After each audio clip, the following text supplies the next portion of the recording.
Kas ir piekrasts zvejnieks? Es uzskatu, ka tas ir dabai visdraudzīgākais cilvēks, kas dzīvo pie jūras, kas audzina bērnus pie jūras, kas gādā pārtiku Latvijas cilvēkiem.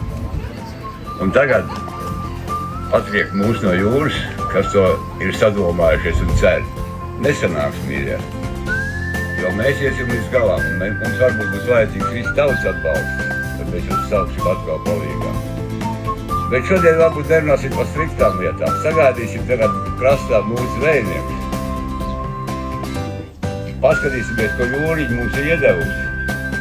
Un vienkārši atzīmēsim šo dienu. Jo, ja jums patiks un būsiet apmierināti, mēs turpināsim šādu tradīciju un pa dažādām zivs sugām veidosim šādus pasākumus, kur jūs varēsiet atbraukt, iepazīties ar zvejniekiem.